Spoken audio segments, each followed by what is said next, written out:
Hello there, YouTubes. This is Renetto. First of all,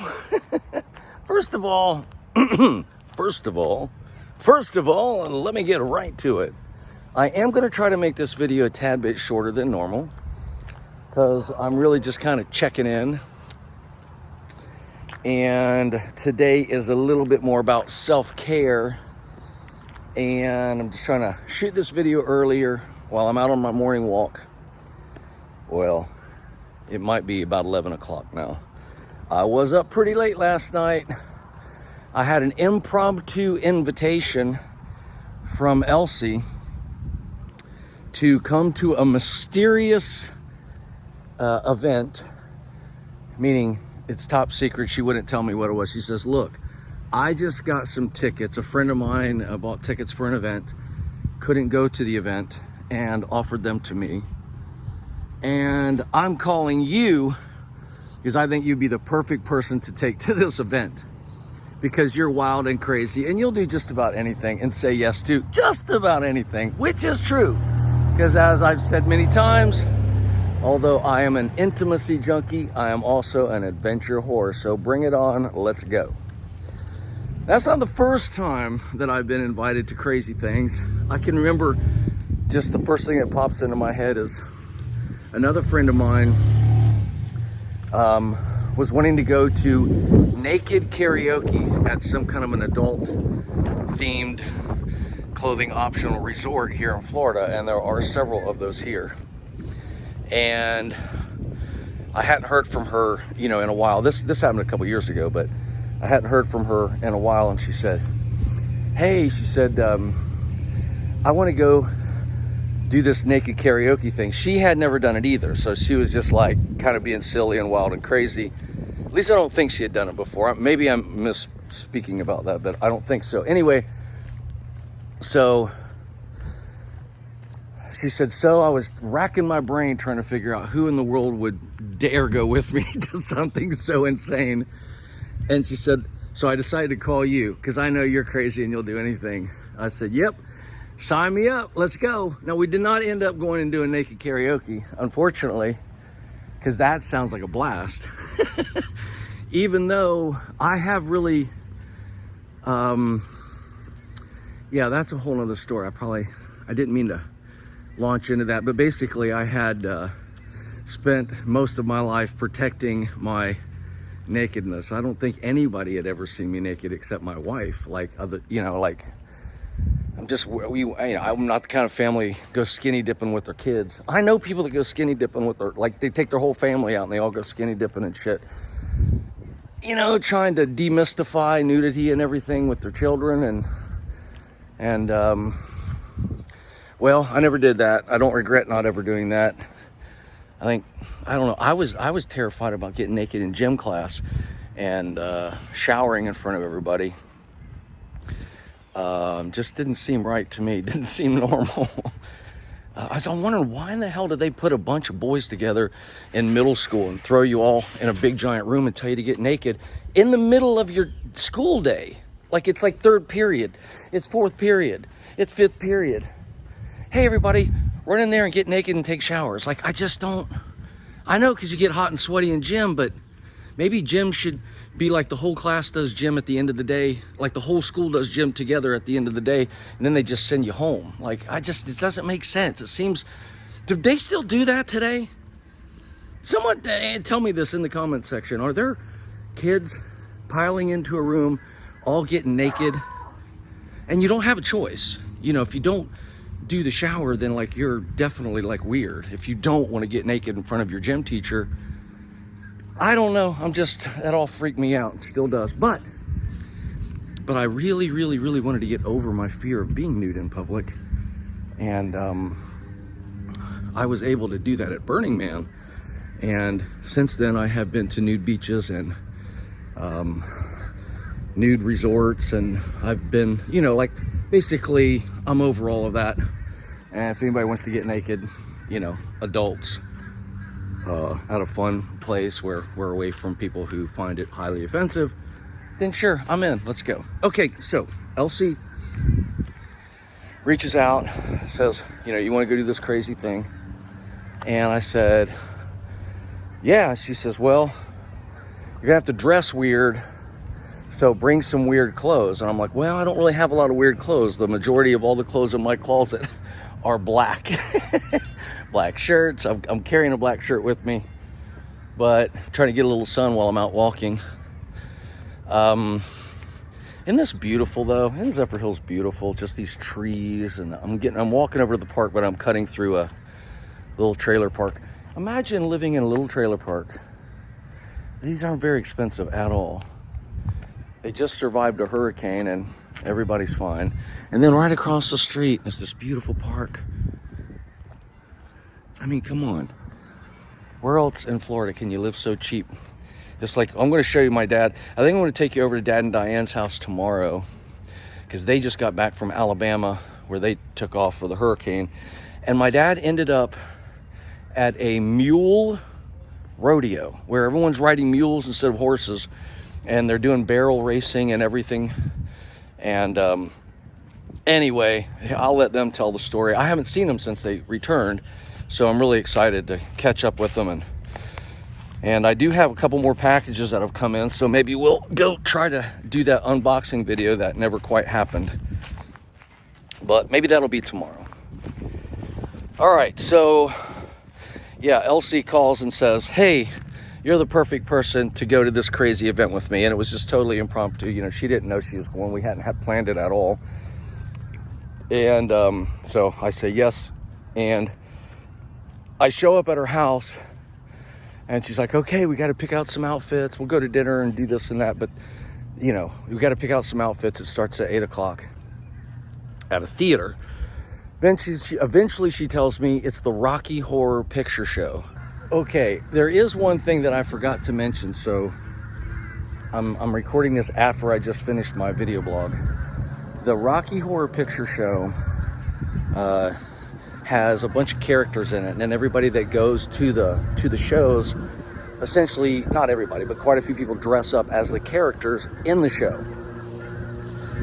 So essentially, all that is necessary to fit in at a Rocky Horror Picture Show showing is fishnet stockings and cross-dressing. So,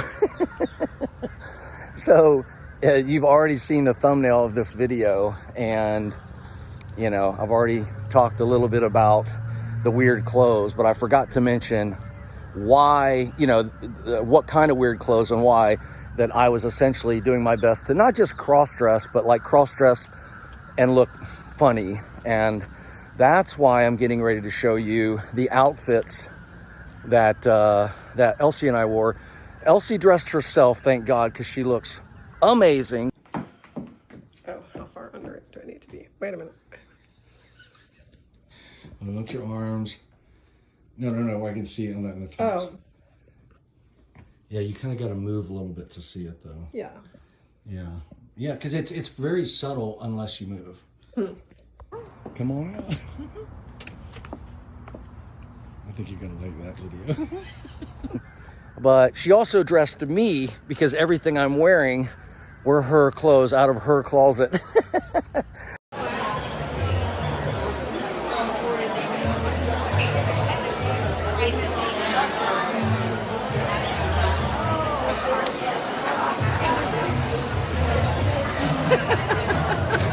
Because, yeah, I just don't have interesting, weird, wild clothes like that. But if you guys think I look completely fabulous. Back into these folks, you might have to walk that way a little bit. Oh, it's on. Hello. I'm fabulous. Just thank Elsie, because these are her clothes. Those were her clothes, and she dressed me up.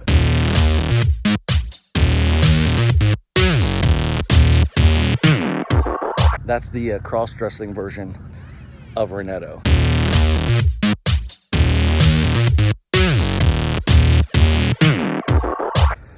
And let's do the time warp again. And I had I'm familiar with that song.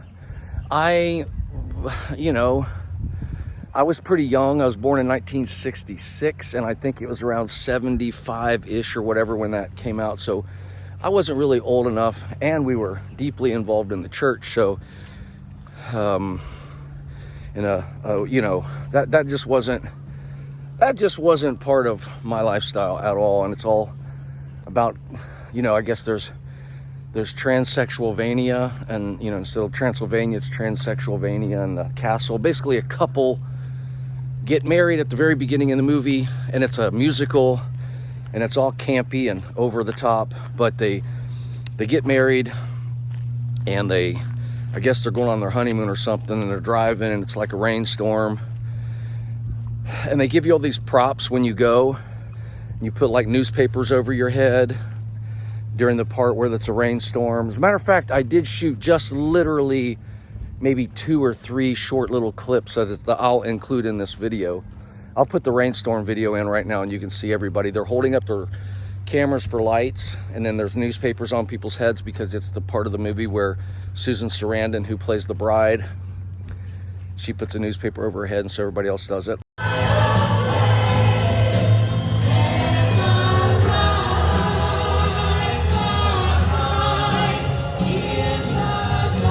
have no idea what's going on. This is insane. It's just crazy as hell. Also, the character's name is Brad. I can't remember the actual actor's name, but the character Brad, every time he introduces himself and his wife, he says, "Hi, I'm Brad." And everyone in the audience yells, "Asshole!" And then he said, "And this is my wife," and whatever her character name was, which is played by Susan Sarandon. Everybody yells, "Slut!" And it's this super interactive experience, and it was fantastic. It was unbelievable. Is destined to be born!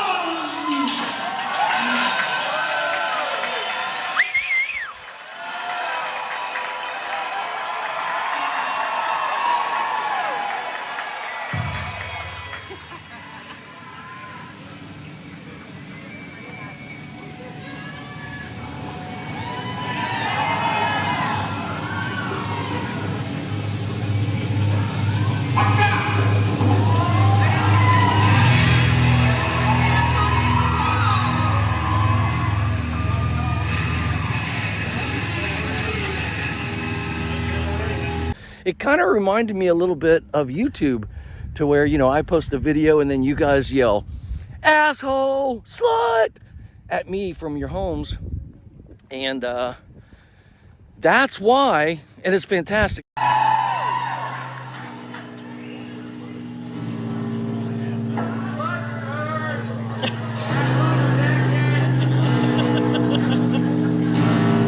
What in the holy shit?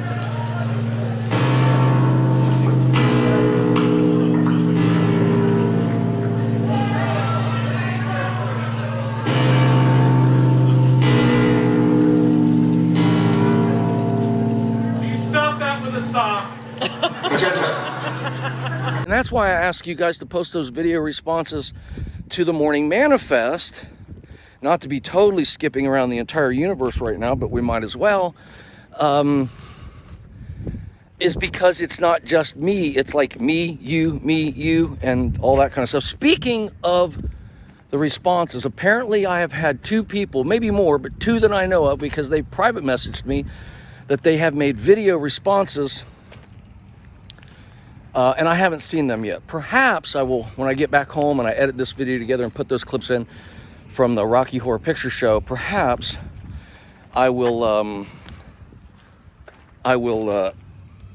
put a couple clips of those video responses in. Trevor made one. Someone tell me if that does not look like James Carville.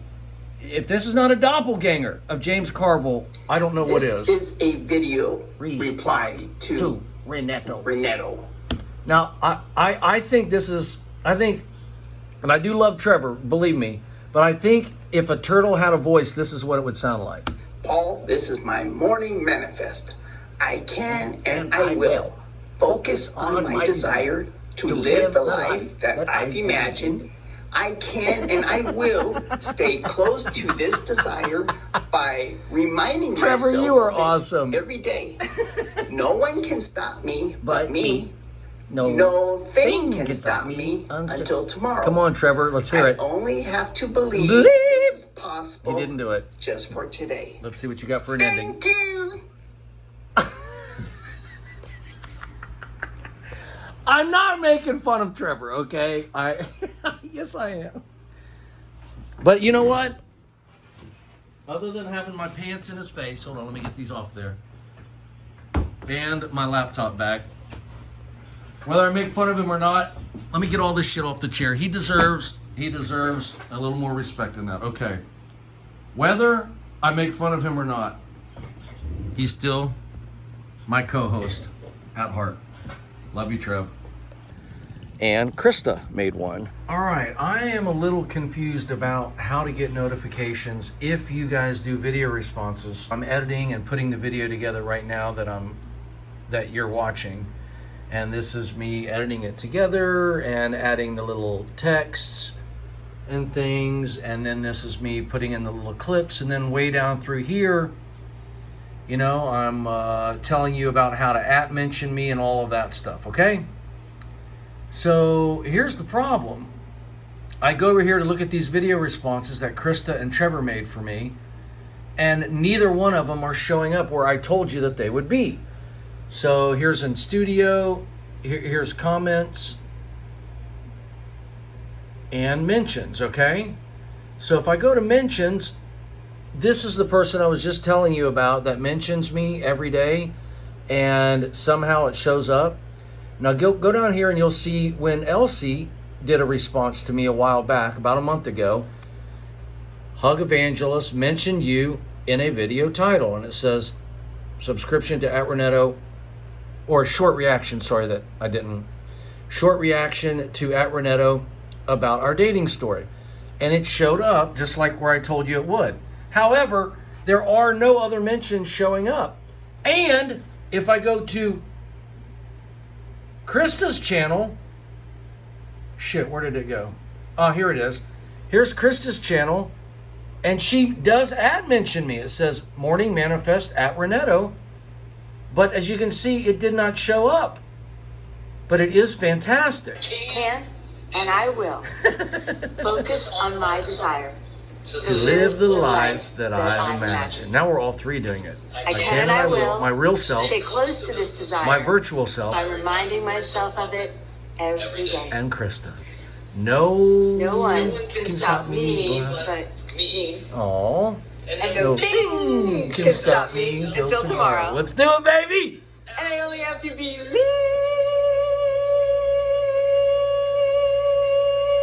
I did it a long time just to see if anyone could hold it for as long as I did. Possible. She did.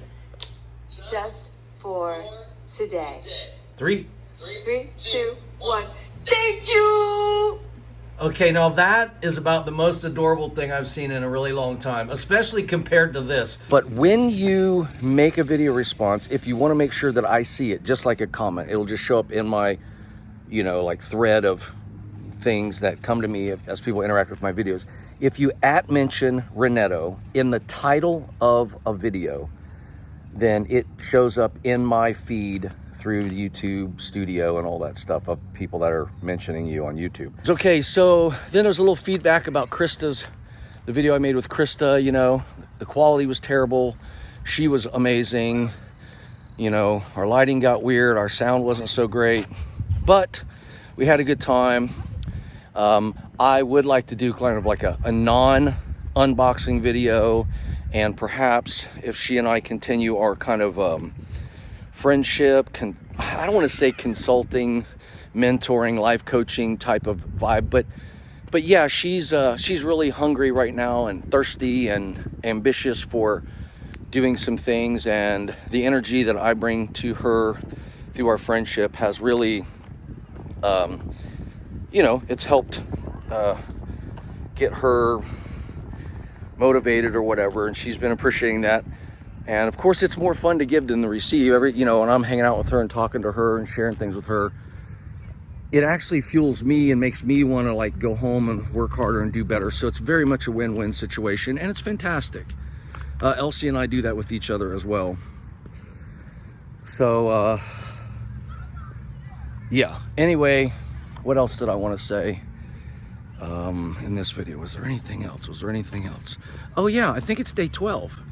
I did have to change a couple titles of a couple videos because I had the wrong number, because I made a few videos in a row about the hurricane, and I didn't really want to label them with the whole recovery, 30-day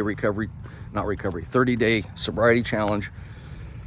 And somehow I got the numbers off by one day, and so I had to make some changes. But I think today is day 12, and yeah, how's that going? For the most part, it's going really, really well. Trying to think. I did go to a bar last night, just like Elsie and I. When we came back home, we stopped and at Tap House 61, I think is the name of it, in St. Pete, and it's like fairly close to where she lives, and it's kind of like her favorite little watering hole. And we had gone there a bunch, and I got some kind of, you know, seltzer water with lime and whatnot, and but it was a very sober night, and it was just a good place to hang out and visit and talk. And she has been and Krista have both been like super supportive and have made it almost too easy. I do have times where I just freak out and want to, you know, kind of cave in, and but you know, yeah, this is what, now I remember what else I wanted to talk about, and it does tie into this. Thank you for being patient with me. What I wanted to say is this whole recovery, I keep using the word recovery, this whole sobriety challenge is the most important thing happening in my life right now. Without staying focused on this 30-day recovery challenge, there's nothing else I'm doing that even matters. That's how I feel about it. So even though I'm sharing with you guys about my frustrations, about my financial situation, and I keep sharing with you guys that I'm having to do things very slowly, like buy some stuff and then just set it down on the shelf, and then buy some more stuff and set it on the shelf.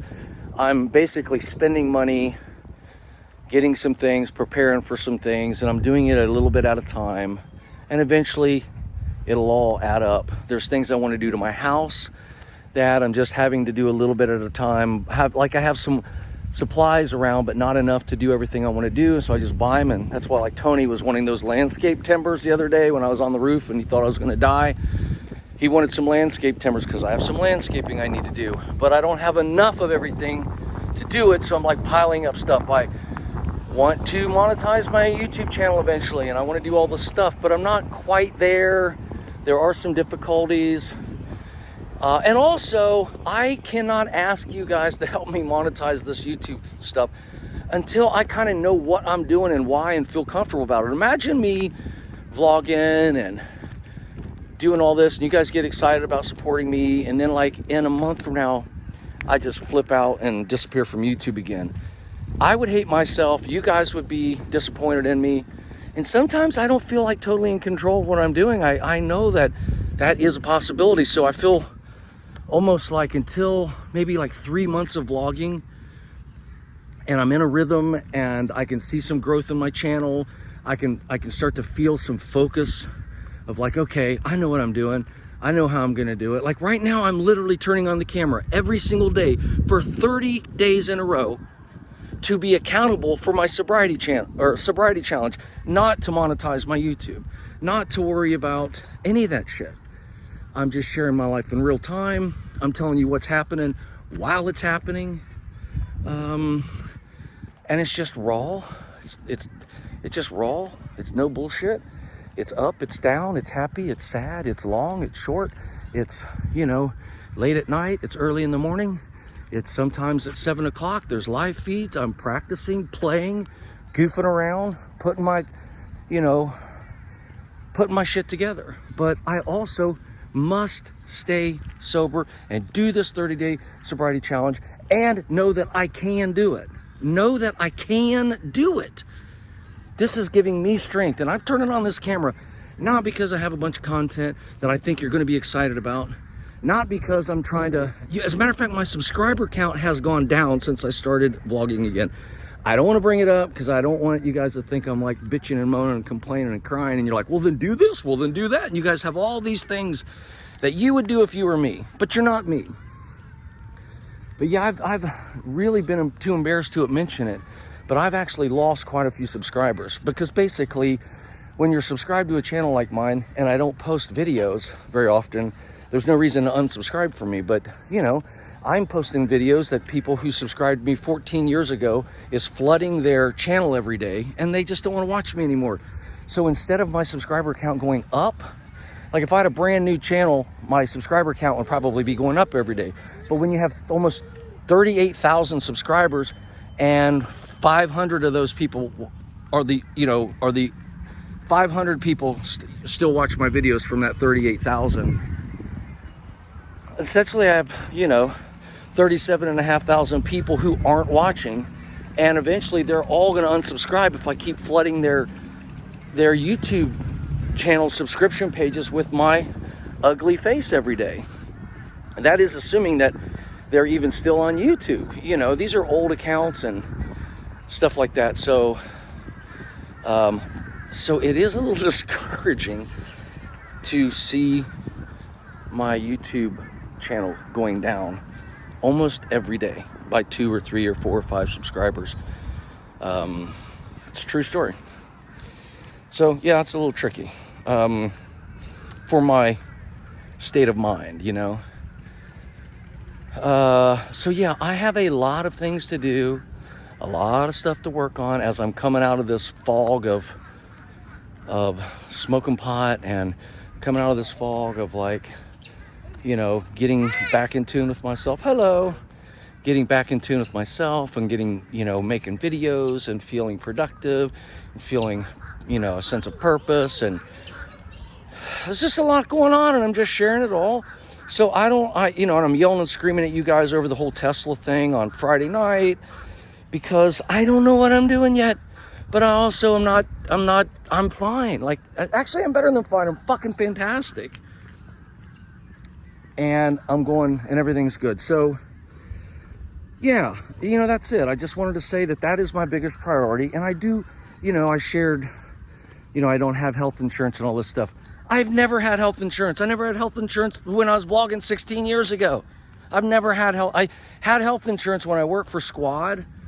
For a year and a half, I had health insurance, and every benefit you can imagine. I ran out and got a bunch of tests and whatever, and they basically said my blood work came back perfect, and I'm pretty healthy guy, and crossed my fingers, but health insurance, when I was at Squad, I contributed myself $400 a month, and they contributed $400 a month. So it was $800 a month health insurance is what I had for a year and a half. I cannot afford $800 a month health insurance right now. Can't do it. And then what am I going to get, a $200 health insurance policy for a 55-year-old guy? And then what, have like a $10,000 deductible and co-pays? Like it's I can't afford it. I can't afford it. So yeah. So anyway, I'm putting it together. I'm figuring it out. Don't feel sorry for me. I had a cousin the other day send me a message, and she's a real sweetheart. She watches all my videos, and she messages me quite often. And she said, Paul, I kind of envy your life, your free lifestyle, and I envy this or envy that, and or jealous, or I don't know, whatever the words that she used were. They weren't envy as in a bad way or jealous as in a bad way. It was just like, I see you, I see how free you are. I see how happy you seem to be most of the time. And, she's like, I got to work every day, all day long. And, I can't retire for another 15 years and all this stuff. And I was just thinking to myself, yeah, a lot of people say they envy my lifestyle, but I doubt if very many people would trade places with me. When you find out what this cost, this is not cheap. This lifestyle is not cheap. And It's a very expensive lifestyle. Expensive in, no retirement, no pensions. It's expensive. It's, you know, when you don't have that shit, it costs you a lot to wander through life without those guarantees, those assurances. For some people, it would scare the living shit out of them. But you know what would scare the living shit out of me is having to wake up every day and go to a normal job and do something that I have no passion for and feel no purpose for. I don't know how I've made it this long without all of those things, but for all of you who wish you could be me, you can be. Quit your job, give away everything that you have, and trade it for this. Trade it for going anywhere you want, anytime you want, with anybody you want, 24 hours a day, 7 days a week, and feel completely free, because that is the only thing that money buys. Do you guys realize people have money for one reason?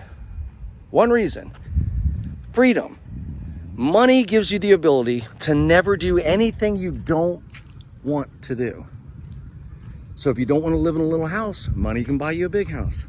If you don't want to drive a shitty car, money can give you a great car. If you don't really care about living in a small house, if you don't really care about driving a shitty car, then what the hell's money good for? Oh, well, maybe you like giving money away to everybody. Well, then you better have some to give it away if giving it away makes you happy. But money can't, you know, you can only wear one outfit at a time. You can only be in one car at a time. You can only be in one house at a time. You can only be in one place at a time. The richest person in the world, I don't know, is that still Elon Musk? If he's the richest person, I don't know who's the richest person today. Whoever the richest person in the world is, if they were walking around Zephyrhills Park with me right now, what can they do that I can't do? They can buy more expensive food. They can get here in a private plane instead of waiting in line at a commercial airline. I mean, but I don't really want to go anywhere. I'm pretty happy. And besides, I went to the Rocky Horror Picture Show last night for free with a friend. She went for free. There's a lot of things you can do in life without spending a shit ton of money. And when you finally get to the place where really, if you think of all the money you could have, now sure, if I had a few extra $1,000, I could buy some little things, a camera, equipment and things, but that's not a lot of money. I'm talking about the difference between having $1 billion or $100 million or even $10 million or even $1 million. That's a lot of money. But, you know, if you only make $18,000 a year or $22,000 a year, sure, you're going to have a hard time eating any amount of food, much less expensive food. You're going to have a hard time buying camera equipment, and you're going to have a hard time repairing your car if the transmission breaks. But after like $60,000, $70,000 a year, you can drive a pretty decent car. You can fix it when it gets broken. You can have some insurance. You can live in a decent place. What I'm saying is there is a threshold of like, it takes this much to survive. But anything over 80 grand a year, especially like 100, just call it 100 grand instead of a million, you know, a tenth of that is 100,000 is a tenth of a million. So you get to that level, yeah, you can live a fucking badass life. And there's really much more than that money. There's not much you can do. You can have more rooms in your house. Your house can be more exclusive. It can be in a neighborhood where, you know, you don't have to ever run into poor people like me. But my God, if you've ever lived in one of those neighborhoods, it's awful. It's horrible. Because everybody's they have so much money and they're so insulated. Just believe me, it's awful. For me. Maybe you live in one of those neighborhoods and you're just, oh, I'm so glad Renetto's not my neighbor. Anyway, okay. I said I was going to make this a short video and it's already 30 minutes long. So I'm going to do my morning manifest. I'm going to do it uninterrupted. If anybody would like another chance at recording it with me. No stops, no starts. You know, through it. I'm going to go through it, and I'm going to 3, 2, 1. I'm going to go thank you. I'm going to end the video. If you want to say it with me, record yourself saying it with me. And thank you for the couple of people that I know of that already have. I really appreciate that. Like a lot. like a whole lot, more than you know, because it makes me feel interactive, like the Rocky Horror Picture Show. It makes me feel like people aren't, like we didn't go to the Rocky Horror Picture Show to watch the movie. We went to the Rocky Horror Picture Show to watch the audience watch the movie and watch the actors act it out and throw things at the screen. And it was an experience, an interactive experience. And that is really what I loved about YouTube from the very beginning. And what do we always talk about? We always talk about comments. I say comments, comments, comments. Comments is the interactive experience here on YouTube if you don't do video responses. And my last video, I think, has like 20 comments or something. That doesn't feel very interactive. I had a friend message me and she said, hey, I watch all of your videos and I always, I have all these comments that I'm going to make, but I only make them in my head. However, she wrote all of that and sent it to me in a text. Why didn't she take the text and put it onto the video? Because that was a comment about the video. I think some people just like to have this personal interaction with me, and they really just don't see any value of putting it on my YouTube channel because they don't get to have that personal touch. It's fine. It's just, why apologize for not doing something, for not commenting on my video, when you're commenting on my video by sending me a text and not commenting? What I'm saying is that means so much to me. I don't know how many more times I can say it. So I, like the smart ass that I am, I responded to her. I said, well, from now on, I will reply to your text messages in my head. So I think that's what I'm gonna do for a while. Every time she messages me, I'm just gonna reply in my head. And then I'll go on YouTube and I'll leave a comment and I'll say, you know, I was gonna reply to my friend's text message, but I read it and I had this 25 things I was gonna say, but instead I couldn't think of anything.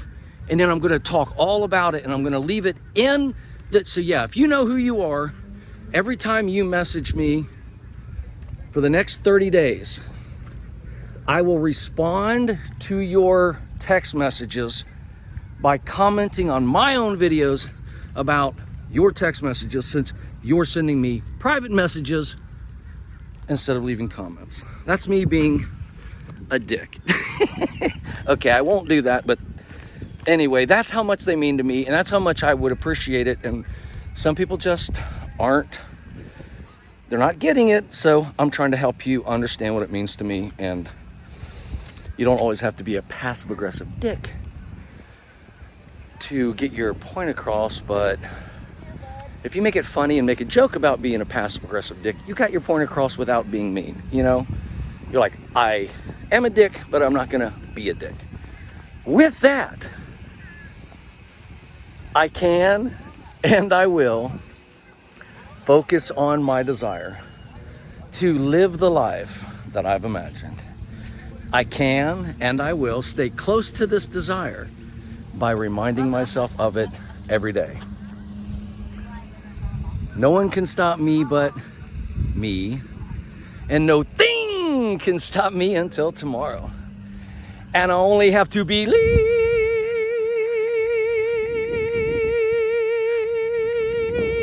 it's possible just for today. 3, 2, 1.